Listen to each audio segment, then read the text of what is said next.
1983 and 84, two great years of the 20th century. As a kid, you wake up, go to school, and go home. However, on most days when kids would walk home from school, they would stop by basic arcades to play classic games such as Donkey Kong, Mappy, and even Ghosts and Goblins, which were all riveting and strategical, challenging games that kids would spend hours on before going home and doing the schoolwork on weekdays. But what about on the weekends? Sure, there was plenty of shows on television, but as far as other sources of entertainment, we were limited to a few games such as the Atari 2600 or the Odyssey 2, which we will get to later. However, that was changed in the happy holidays of Christmas and New Year's, when the term of 8 bits was released to the public. Seems that's a lot of media changing consoles come out in the time of December or January. Well, that's because that was the right time to deliver new sources of entertainment to the public. However, like the Atari 2600, there was a lot of doubt. Going back to the early 80s, 1981 and 82, was when the Atari was at its best. Then came the idea of making movie based off of video games. Meet Steven Spielberg, one of the best directors of all time who wrote and directed great movies such as Hook, Jurassic Park, and even Jaws. He even worked alongside of George Lucas to write Star Wars, Return of the Jedi, you know, the one with the teddy bears? However, there was one man who he made a deal with to build up his career, but instead, it only shredded his video game career into little bits of pieces.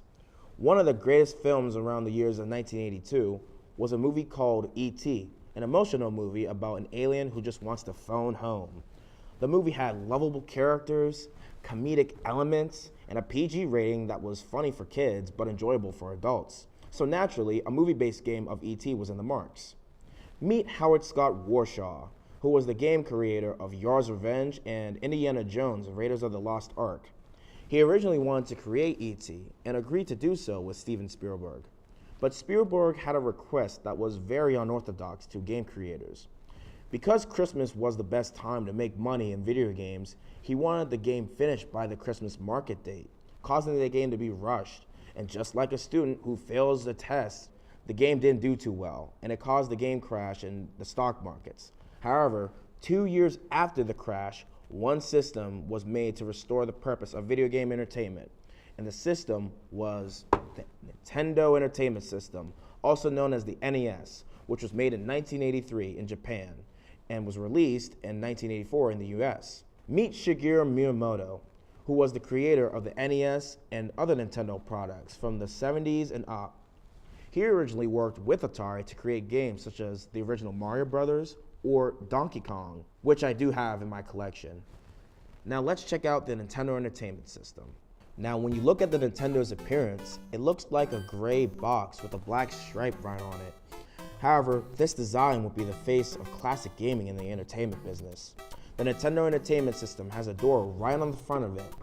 All you do is insert the cartridge in the slot, press down firmly, press one of the two buttons, which is the power button, or the reset button, to power on the game. However, the reset button had a different purpose. Usually, if the tape would start glitching or even just stop working, then you press reset and it should be able to fix the games. Also, there were two controllers that would come with the game, including the game bundle that you would buy for it.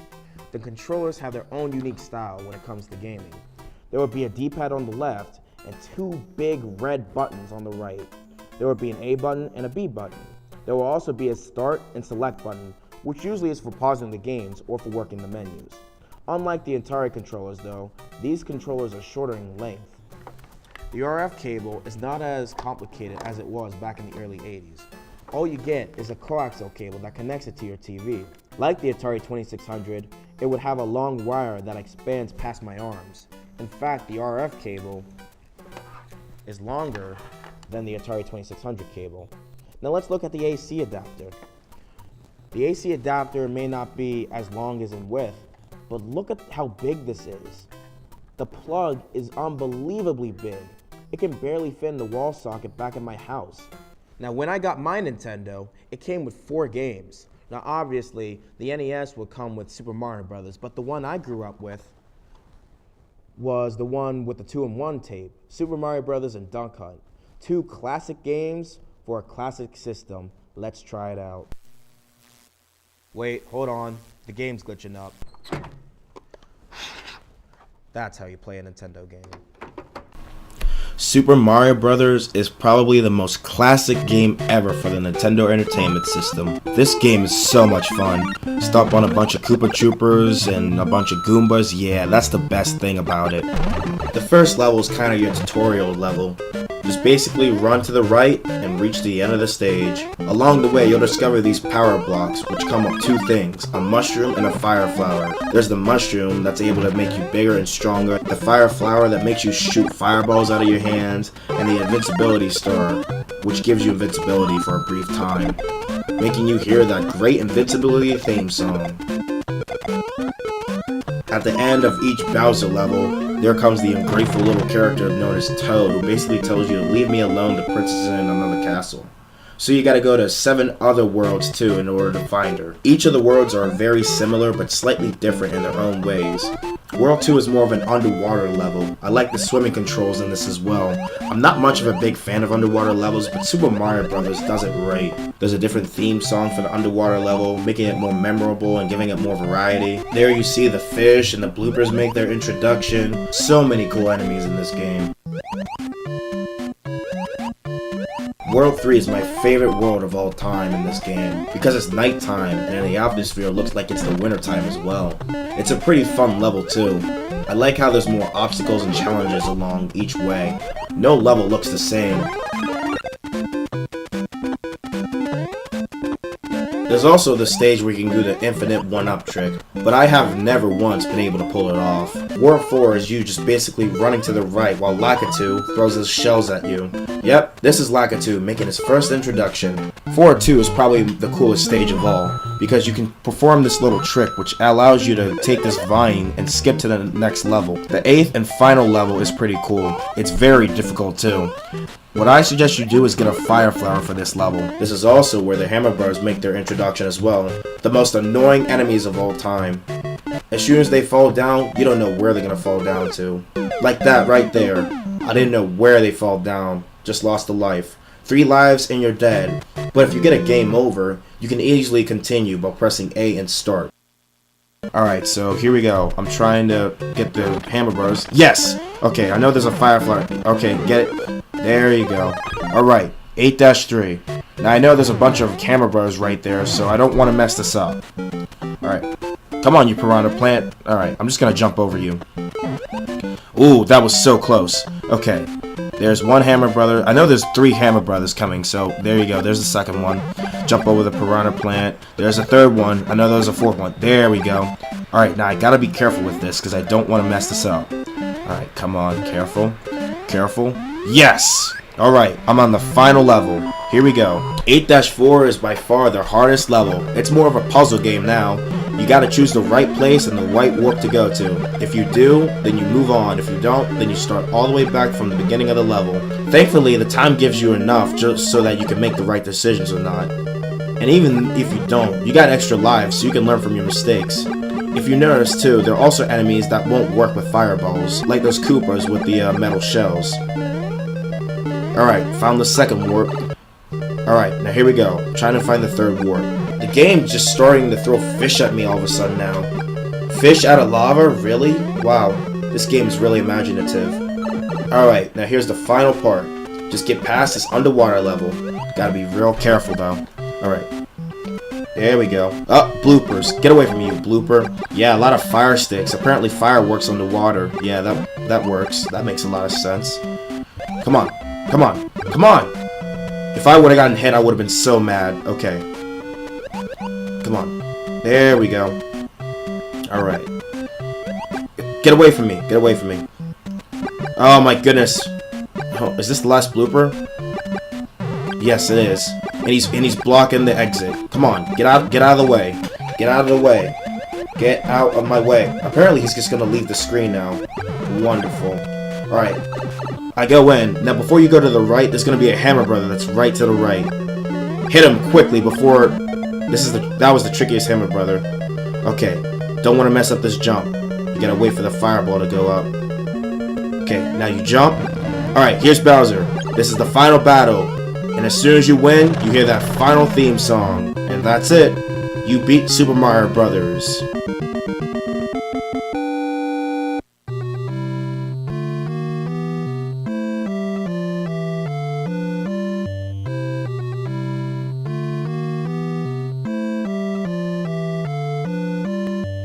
Well, there you have it. Mario Brothers has been going on for almost 4 decades, and it's still the recommended game for all video game players. But now, for something a little different. This is Donkey Kong 3 for the NES Classic Arcade series. If the first 2 arcade games were interesting, how does Donkey Kong 3 hold up? Well, here it goes. This is Donkey Kong 3 for the Nintendo Entertainment System. Right off the bat, you see Donkey Kong right on the title screen. Yep, he's the main villain again, and you gotta stop him. In the first game, you had to save Princess Pauline, and Mario, also known as Jumpman, had to save her from Donkey Kong. In the second game, Mario's the villain. Yeah, this is one of the very few games where you actually see Mario as the villain. Donkey Kong is captured, and your goal is to save him. You play as Junior, also known as Diddy Kong later to be re-announced, to save Donkey Kong from Mario's hands. So going into this game, I didn't know what to expect. The first thing you realize is that you're not even playing as Mario. You're playing as another plumber named Stanley. Stanley isn't a plumber like Mario. He's a bug extinguisher. If you look closely to the top, you see Donkey Kong trying to climb down. All you do is fire gas at the bugs to stop them from eating your plants. You also use the gas to make sure Donkey Kong stays away from the ground. If he goes on the ground, you lose a life. 3 lives and you're dead. The game really isn't as big as the first 2 games. Unlike the first 2 games where it was just one big screen and you had to go by all the obstacles, in this game everything's kind of focused on the one part of the screen. This gives it less variety and also makes the stages less memorable. The same thing also happens with the music and the sound effects. Remember in the first Donkey Kong game how the music was just so memorable and how it got you so engaged that it just want to make you keep playing? It was so intense. It was like a sugar rush that a kid would get on Halloween. But in this game, every time when I hear that repetitive music, I feel like I'm in a Tom and Jerry cartoon. It gets redundant very fast, and it wears off on your ears. I'm also not very fond of the weapon, because it only shoots straight up. Stanley can't shoot in all 4 directions. If Vanguard can do it, why can't this game? Vanguard was an Atari 2600 game. Even though the weapon really isn't as strong, thankfully the power-ups are much better in this game. If you shoot Donkey Kong up high enough, he can reach an object which is classified as a flamethrower. Once you equip it, then it makes the enemies die a lot faster. In fact, it makes the game faster. This is one of the most game-breaking power-ups in the whole game. I mean, look at this. I keep pressing the B button repeatedly every time when I'm equipped with it, and bam, the level's already over, causing me to get a perfect bonus. That's so game-breaking. Even though there are some game-breaking moments in the game, it also can get quite difficult. It's seriously a problem that I can't shoot in all 4 directions. Every time when a bug is right beside me, I have to at least jump down. Thankfully you can jump down, and try to shoot the bug that way. And sometimes there are these worms that always interfere with your shots whenever you're in the middle of Donkey Kong. Okay, look, I'm trying to shoot Donkey Kong, and look, the worms are in my way. Get out of the way, worms. I mean, come on. I guess if you don't shoot at them, they start to move, but jeez, come on, get out of my way. The enemies in this game are so annoying. I especially hate these bees. Every time when you hit them twice, their stingers explode, causing you to get hit. So much stuff on the screen. Oh, you gotta be kidding me. Game over. Alright, so what's next? Ooh, Wrecking Crew from the Nintendo Entertainment System. A lot of people state that this one is the black sheep of the arcade games and the NES, but I wonder why. Okay, Wrecking Crew for the NES. Looks like I finally got this game to work. I guess blowing in the cartridge actually works. Wait, Mario? You play as Mario in this game? Another game that starts out with Mario. But wait a minute, isn't he a plumber? Yeah, everybody knows him as the Italian plumber who rescues Princess Peach from Bowser. But nope, not in this game. Instead, Mario is a construction worker. Yes, you heard me right. Mario is a construction worker. Okay, it would be one thing to have Mario be a doctor and stop evil viruses from taking over the world, but in this game, there's nothing explaining why Mario is a construction worker. I know a lot of people probably don't care about this, but for me, it's sort of a nitpick. Well, anyway, what else can you say about Wrecking Crew? Well, it's a puzzle game. You play as Mario, obviously, and your objective is to try to destroy everything in your path. The layout of this game is actually a lot bigger than it was in Donkey Kong 3. You can actually move around so much better in this game, giving you more time to explore. I like how you can climb ladders and run off screen to the right and then come out of the left. I also like how there are other ways to destroy buildings, such as using bombs to blow up everything else on the screen. It's actually pretty cool. I also like how you can open and close doors just by pressing the B button, but guess what the A button does? Nothing, which means no jump button. I mean, that's great, right? Why not have Mario in a platforming puzzle game and not have a jump button? The controls in this game are awful. Instead of you jumping on one platform to the other, you have to jump down and land on another platform. And most of the time when you fall straight down. You have no control of where you land. Sometimes I might forget that I don't have a jump button, and I try to jump from one platform to the next, only except I fall all the way down to the bottom of the screen. Thankfully, you can leave the level just by pressing the select button and it takes you right back to the title screen. But sometimes that can even be used against you. Say if I'm playing a level and I'm using the D-pad and if I accidentally press the select button, which happens very often in this type of game. Thankfully though, you don't have to beat all the levels in order. You can cheat by pressing the A button or B button to skip through different levels. And just for laugh and joke and numbnuts, let's just go for level 100. Yep. Level 100, the hardest level in the game. Rightfully so, being that this is the last level. The enemies in this game are actually very unorthodox.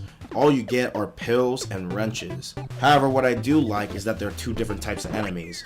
The pills, which work in a different type of pattern, and the wrenches, which usually don't. There's that arcade fireball, which also can kill you, and sometimes a green fireball can come out, but I haven't seen it once in this game. It's seriously though a problem that you can't jump in this game. I can't believe I'm playing a Mario game where you can't jump, one of the basic attributes of a Mario game. These bombs are also pretty annoying too. Yeah, they help you out when it comes to destroying enemies and also to destroy bricks, but also it can be used against you. If you're in the range of fire, you fall all the way down to the screen. Down is the worst place you can go in this game. Thankfully, you do have 5 lives instead of 3 lives in this game, but it still bothers me that you can't jump. I understand that challenge was a big essential part of the 80s and 90s, but challenging someone by handicapping the controls instead of just difficulty isn't challenging at all, it's just aggravating. Okay, so I'm trying to destroy the buildings, right? And then I see an enemy come and I forget I can't jump, but oh my gosh! Then there's this part where you see the Jeepers the Creepers dude in the background. You would only assume that he is the second player or the computer that just the game forgot to add in, but no, he actually works against you. If you're in his line of fire behind a building, he knocks you off, causing you to get a game over. Alright, so I'm basically destroying the buildings, I'm trying to destroy the buildings, and hey! You knocked me off, dude, we're on the same team! Okay, so this time I'm gonna try as best as I can to stay away from this dude without jumping. Oh my goodness. Not today, son. Yeah, how do you like it now? Okay, so I'm on my last life. Here we go. There you go. What? The bomb got me but not him? Oh, come on. This is a great way to start out. Great, I'm trying to go down. Oh my gosh. Alright, that's enough. Even though Wrecking Crew for the time was pretty good, compared to all the other classics, it really is the black sheep of the genre. However, with that being said, Nintendo was one of the greatest sources of entertainment, and as a result, we have over 1,000 NES games, and still growing to this very day. It's such an icon that Nintendo is re-releasing the console in a different format called the NES Mini, which basically has all the classic games wrapped up onto one mini console, which proves that people will still play old games just as much as the newer modern games. I'm Donnie Bryant, and I'll see you next time on Historics. Game on.